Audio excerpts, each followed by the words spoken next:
इस वक्त बच्चे जो टॉपिक मैं आपको पढ़ाने के लिए लिया हूं वो देहातों में पढ़ाना बहुत मुश्किल होता है। एक मर्यादा में रह के शब्दों का संयोजन इस तरीके से करना होता है समझाने के लिए कि बच्चा समझ भी जाए, वो शर्माए भी ना, उसे बहुत बुरा भी ना लगे। क्योंकि जब अपने शरीर के पार्ट को पढ़ाना होता है ना तो थोड़ी सी घड़ियां मुश्किल हो जाती है। हम चाहेंगे कि उसे बहुत सिंपल बना के अपनी भाषा में आपको एक से एक चीज समझाने की हम कोशिश करें। चलिए, सबसे पहले हमने हेडलाइन कर रखा है मादा जनन तंत्र।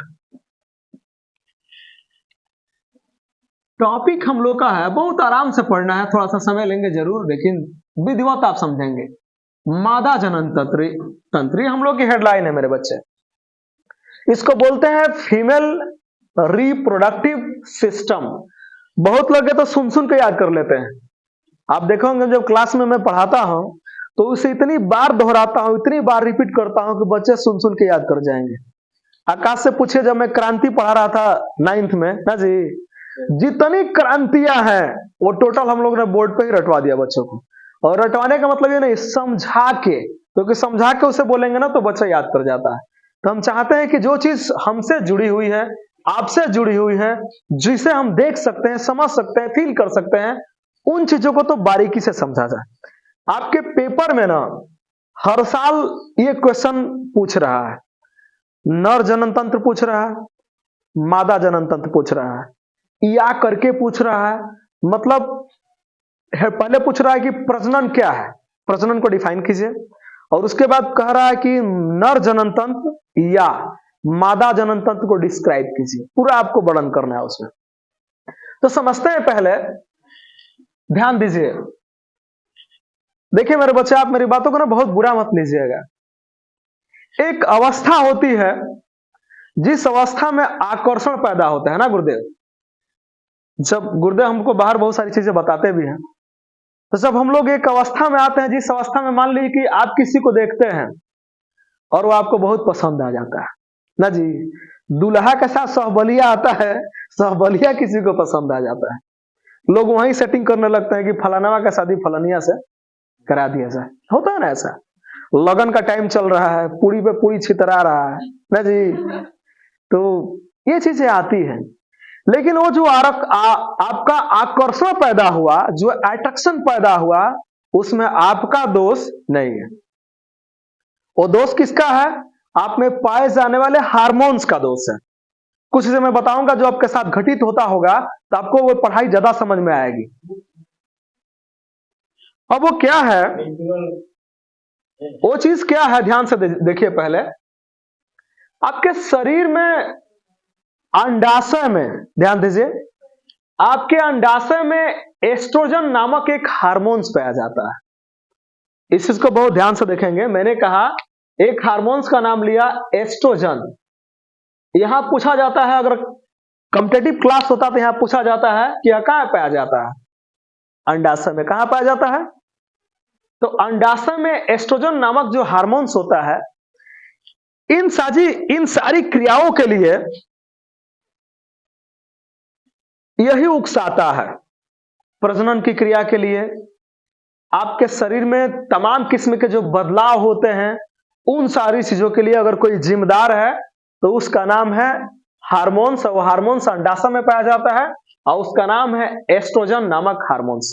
बताइए, लाइन क्लियर हो गई कि आपके शरीर में जो कुछ भी बदलाव हो रहा है, आपके मन में जो कुछ भी पैदा हो रहा है, किसी को देख के कोई आपको बहुत अच्छा लगने लगता है, आपके ख्यालों में आ जाता है, आपके दिल में आ जाता है, उसके दोषी आप नहीं हैं, उसके कारण है, उसके जिम्मेदार है आप में पाए जाने वाले हार्मोन्स। वो हार्मोन्स का नाम क्या है?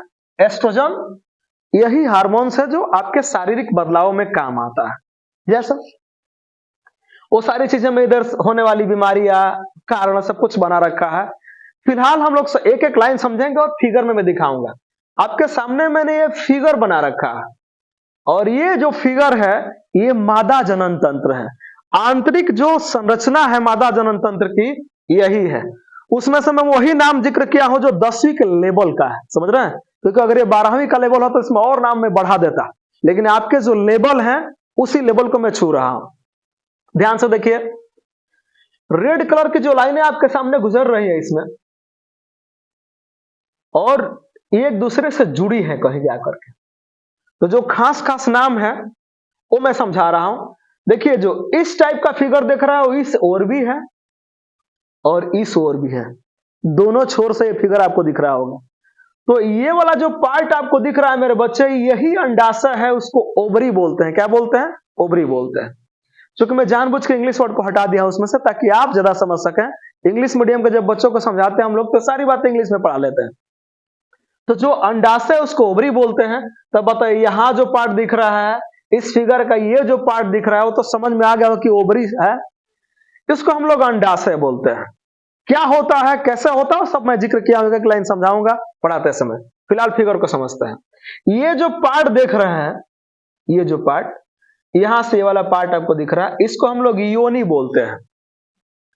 यहां एक पार्ट होता है और ऊपर, योनि के थोड़ा सा ऊपर, उसको हम लोग ग्रीवा बोलते हैं। उसके बाद आप ध्यान से देखिए, एक बड़ा पार्ट है, इस बड़ा पार्ट को गर्भाशय बोलते हैं। यहां एक नली जुड़ी हुई है, रेड वाला पार्ट के बाद देखिए एक नली आ रही है, इस नली को अंडवाहिका बोलते हैं, इसके माध्यम से अंडा जाता है। इसको हम लोग फैलोपियन ट्यूब बोलते हैं। अगर ये जो 3 और 2 5 नाम अगर आप समझ लिए हैं, तो आपको सीधे सीधे मैं लेके चलता हूं, एक लाइन पढ़ पढ़ के भी समझाऊंगा और बहुत सारी चीज आपको दिखाऊंगा भी। देखिए, अंडाशय होता है। अंडाशय का काम क्या है? मैंने लिखा है कि मादा जनन कोशिका, मतलब कि आप में पाए जाने वाली, महिलाओं में पाए जाने वाली, इसमें जो कोशिका होती है या उसको बोलते हैं अंड कोशिका। तो मादा जनन कोशिका और चाहे अंड कोशिका का निर्माण तथा कुछ हार्मोन्स का उत्पादन अंडाशय में होता है। माने सब मिला के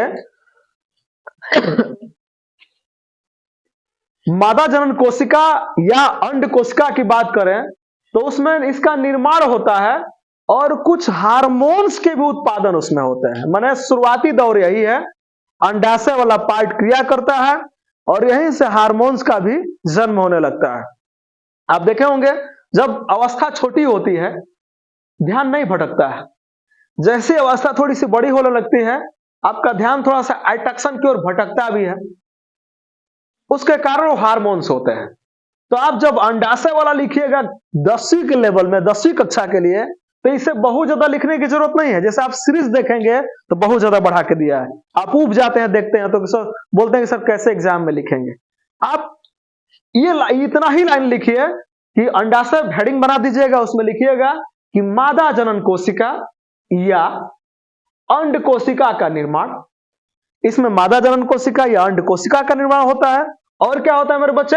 कुछ हार्मोन्स का अंडाशय उत्पादन अंडाशय में हो जाता है। इतना इसका रोल है। रोल तो बहुत है लेकिन 10 के लिए इतना ही लिखिएगा। अगला चीज है, तो हम लोग अंडाशय पढ़ लिए कि ओवरी में क्या होता है। ओवरी में क्या होता है? मादा जनन कोशिका या अंड कोशिका का निर्माण होता है और कुछ हार्मोन्स का उत्पादन होता है। इतना हो जाएगा। आगे चलते हैं बच्चे। अब अगली हेडिंग हम लोग को अंडाशय के बाद अगली अंडवाहिका है। फिगर में देखिए, यहां अंडवाहिका बना दिखाया हूं।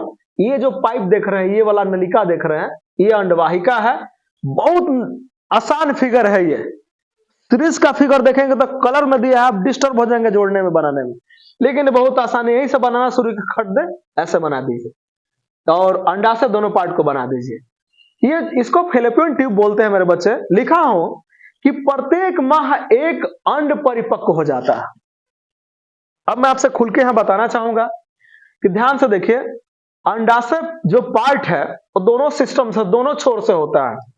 अगर इस महीने में इस छोर पे बना हुआ है तो अगले महीने में इस छोर पे बनेगा, ये छोर क्लोज हो जाएगा। अगर इस महीने में इधर से है तो अगले महीने में इधर से होगा। एक ओर से बनता है, एक ओर से बाहर निकलता रहता है। यही पूरे महीने का वर्क होता है इसका। तो लिखा हो कि प्रत्येक माह एक अंड परिपक्व होता है और अंडवाहिका द्वार यह अंड कोशिका गर्भाशय तक ले जाए जाते हैं। यहां से इसका जन्म होगा और यह अंडवाहिका द्वारा चला जाएगा फैलोपियन ट्यूब द्वारा। समझ रहे हैं? उसके बाद देखिए, अब अंडवाहिका में भी अभी 2 लाइन से अधिक लिखने की जरूरत नहीं है। गर्भाशय वाला पार्ट पढ़िए और इतनी बात अगर आप समझ जाएंगे तो बहुत सारी बातें 10वीं के लेवल का आप समझ गए। लिखा हूं गर्भाशय सिस्टम में कि दोनों अंडवाहिकाएं संयुक्त होकर एक लचीली थैलीनुमा संरचना बनाती है। जब दोनों अंडवाहिकाएं मिलेगी आपस में तो उसमें लचीलापन होगा। समझ रहे हैं? उसमें क्या होगा मेरे बच्चे? लचीलापन होगा, थैलीनुमा संरचना बनाएगा। जैसे एक थैला होता है, चाहे आप बड़ा गुब्बारा देखे होंगे, उसको देखे होंगे बड़ा गुब्बारा को जैसे फूलता है आप, तो उसको देखेंगे तो वही संरचना इसकी अंदर होती है, थैलीनुमा संरचना। उसी थैलीनुमा संरचना को हम ना अपनी भाषा में गर्भाशय कहते हैं। क्या कहते हैं बच्चे? गर्भाशय कहते हैं। अब ध्यान से देखिए, ठीक गुब्बारा की तरह है, थैलीनुमा संरचना बनाया है, दोनों साइड देख सकते हैं, यही आपका गर्भाशय है। आगे है, अब लाइन बहुत इंपॉर्टेंट शुरू हो रही है। मैथुन के समय जैसे मान ली कि हम ना अपने जैसा ही संतान उत्पन्न कर पाते हैं। ऐसा नहीं होता है कि हमारा संतान भेड़ पैदा हो जाए, सुअर पैदा हो जाए, होते हैं हाँ? नहीं सर, उसके कारण दूसरे होते हैं, वो दूसरा लेवल है। लेकिन हम संतानों की यही जिम्मेदारी है कि अपने जैसा संतान उत्पन्न कर सके, यही ना लिखाया गया है, तो यही पढ़ा है। हम मानवों की जिम्मेदारी है कि अपने जैसा संतान उत्पन्न कर ले। वो बाकी जो सिस्टम बदलता है, किस कारण से बदलता है, वो अलग की पढ़ाई होती है। समझ रहे हैं?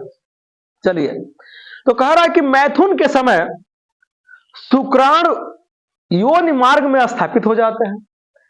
जो शुक्राणु होते हैं, जब सेक्स का समय आता है, उस सिस्टम में ये करते क्या है कि जितने शुक्राणु होते हैं वो योनि मार्ग में स्थापित होते हैं, वहां चले जाते हैं और जहां से वे ऊपर अंड वाहिका तक ले जाती है। इसका काम है अंडवाहिका तक ले जाना।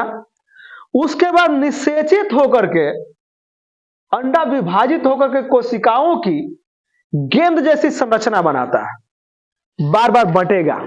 समझ रहे हैं? जब बार बार बटेगा तो जो संरचना बनाता है वो गेंद जैसी संरचना होती है, या उसे हम भ्रूण कहते हैं। भ्रूण बनाता है, यहीं से शुरुआत होती है भ्रूण बनने की। भ्रूण गर्भाशय में जब स्थापित हो जाता है, लिखा हो कि भ्रूण गर्भाशय में स्थापित हो जाता है। तो जब भ्रूण गर्भाशय में स्थापित हो जाता है, जहां लगातार विभाजित होकर के वृद्धि करता है। अब इसका काम है कि जब भ्रूण गर्भाशय में विभाजित हो जाएगा तो लगातार ये क्रिया चलती रहेगी और लगातार विभाजन की क्रिया करेगा, उससे वो वृद्धि करेगा। और जब उसकी वृद्धि हो जाएगी तो गर्भाशय प्रति माह भ्रूण को ग्रहण करने व पोषण हेतु तैयारी करता है। इन चीजों के लिए भी गर्भाशय की जिम्मेदारी है कि इस चीज को वो तैयारी करता है कि मुझे करना क्या है इस महीने में। समझ रहे हैं? अगर वो तैयार नहीं कर पाता तो शायद आपकी तबीयत खराब हो जाती, बीमार हो जाते, आपको कैंसर हो जाता, आपको माइग्रेन की समस्या आती, बहुत सारी समस्या आपको आती। आपका सर दर्द करने लगता है, आपकी आंख दर्द करने लगती, बहुत सारे आपको तनाव होने लगते। तमाम ऐसे काम है जो आपके साथ में यह घटना घटित हो सकती है। गर्भाशय प्रतिमा भ्रूण को ग्रहण करने व पोषण हेतु तैयारी करता है। आंतरिक परत मोटी हो जाती है। यही कारण है कि धीरे धीरे आंतरिक परत क्या होने लगती है? मोटी होने लगती है और रुधिर का प्रवाह बढ़ जाता है। आप देखे होंगे जो माहवारी की समस्या होती है, जो एमसी की समस्या होती है, जो रजोधर्म की समस्या होती है, वो हर माह होती है। उसमें अगर ये ना हो तो भी गड़बड़ी है। अगर आपके शरीर में एस्ट्रोजन नामक हार्मोन्स पैदा ना हो तो भी गड़बड़ है। तो इस तरीके से ये चीजें हर माह होती है। अब एक क्वेश्चन आता है कि क्या होता है जब अंड का निषेचन नहीं होता? अगर मान लीजिए कि ऐसी कोई घटना घटी कि अंडा का निषेचन ही ना हो, उस समय क्या होगा? एकदम चिंता मत कीजिए। यदि अंड कोशिका का निषेचन ना हो तो लगभग 1 दिन तक जीवित रहता है। 1 दिन से अधिक जीवित तो नहीं रहता। जब निषेचन की क्रिया नहीं होगी तो एक से अधिक दिन वो जीवित रहेगा ही नहीं। निषेचन न होने की अवस्था में इस परत की आवश्यकता नहीं होती है। जब निषेचन होगा ही नहीं तो यह परत बनेगी नहीं, इसकी जरूरत भी नहीं है। अतः यह परत धीरे धीरे टूटकर योनि मार्ग से रुधिर एवं म्यूकस के रूप में निष्कासित हो जाती है। यही कारण है हर महीने एमसी आने का, रजोधर्म आने का। यही कारण है कि जब उस परत की जरूरत नहीं होगी, निषेचन की क्रिया नहीं होगी, तो वो टूटेगा और धीरे धीरे टूट के ये बाहर निकल जाता है। इस चक्र में लगभग 1 माह का समय लगता है। इस माह हुआ तो अगले माह, माने हर माह ऐसी एक समय ऐसा आएगा कि 1 महीने ये पूर्ति करता है, 1 महीने बाद ही ये समस्या आती है। इसे एमसी या ऋतुस्राव या रजोधर्म कहते हैं। कई नाम है इसके। इसकी अवधि लगभग 2 से 8 दिनों तक होती है। जिस महीने यह रजोधर्म होता है उस समय लगभग इसकी जो अवधि है, इसका टाइम है, वो 2 से 8 दिनों तक का बताया गया है।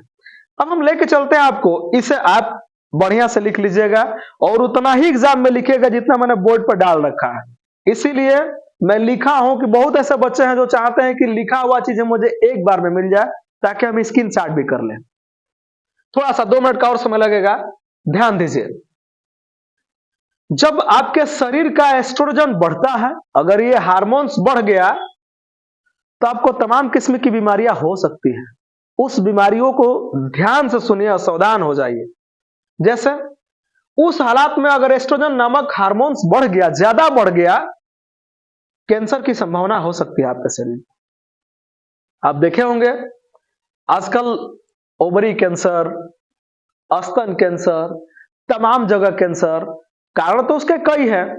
आजकल हम लोग ने प्लास्टिक की बोतलों में पानी पीना शुरू कर दिया। गलती से भी गर्म पानी प्लास्टिक के बोतल में मत पीजिएगा, क्योंकि अगर बार बार आपके साथ ऐसा होता है तो समझिए कि आप अपने जबरदस्ती अपने शरीर में आप कैंसर पैदा करना चाहते हैं। तो प्लास्टिक के बोतलों में ठंडा पानी पीते हैं, कोई दिक्कत नहीं है, लेकिन गर्म पानी गलती से भी नहीं। कैंसर की संभावना बढ़ती है, एंडोमेट्रियोसिस की संभावना बढ़ती है, पीसीओएस की संभावना बढ़ती है। ऐसे भी हालात पैदा होते हैं कि पीरियड ही ना आए, डॉक्टर के यहाँ आप दौड़ते हैं दिखाने के लिए। लो सेक्स की समस्या आ जाती है, हेयर लॉस की समस्या आती है, बाल गिरने लगते हैं, आपके बाल झड़ने लगते हैं, माइग्रेन की समस्या आ जाती है। ये एस्ट्रोजन के बढ़ने की वजह से होती है। इन सब के कारण क्या है? इन सब के कारण है आपके डाइट का सही ना होना। जैसा कुछ भी मिलता है तो खा लो, कहीं गए हैं बारात में फ्री में मिला है, सब में से खा लो ना जी, जितना मिला है। फुल्की 50 खा लो। मैं देखता हूं ना लड़कियों को जाती हैं लोग तो समोसा 18 खा लो। अरे सब कुछ फ्री का मिला हुआ है, जितना खाना है सब भौच लो एक बार, क्योंकि फ्री का है ना वो। तो डाइट का सही ना होना, वजन में बदलाव।